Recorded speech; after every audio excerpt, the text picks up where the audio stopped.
Hi everyone, I just wanted to share a super quick video on how to start strengthening and releasing the muscles around the spine if you're starting to get a kyphotic curve or the dowager's hump or the hunchback position.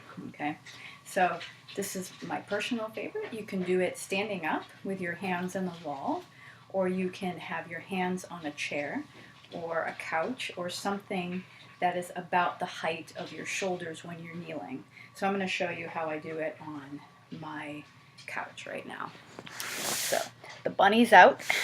Don't mind him, or mind him if you like watching him.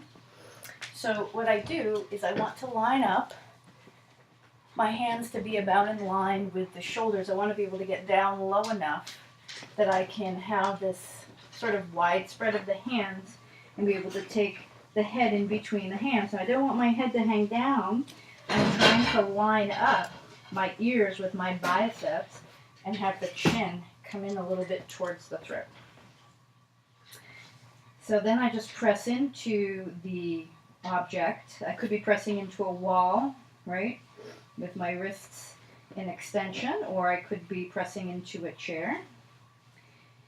And then I just breathe here, and I try to create, through the breath, through the nose,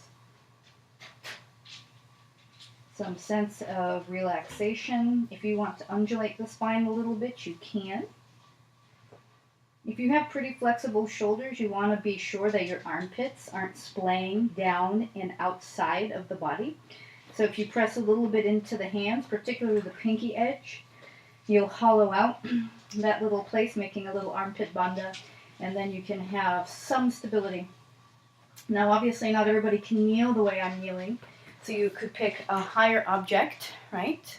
You could have a wall in front of you, so let's do that. These are my little kneeling pads. So I could use the wall. You could do this all standing, of course.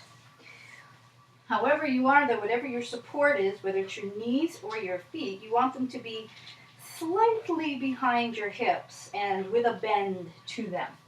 So wider arms may be appropriate for most people. You can check it out and see.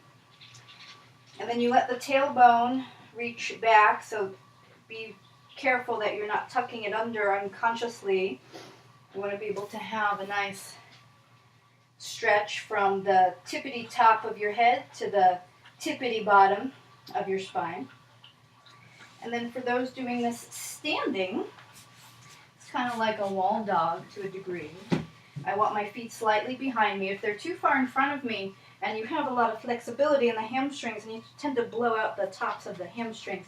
So a slight bend, and I think a little bit of hugging in of the legs or hugging out of the legs, depending on what you prefer, can help create a little stability.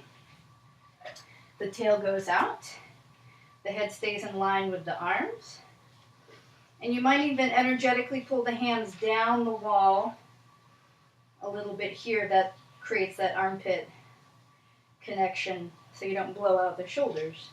Now some people don't have very flexible shoulders at all, and taking the hands out a bit, even with a slight bend in the arms, is absolutely fine. In fact, you probably should have a slight bend anyhow.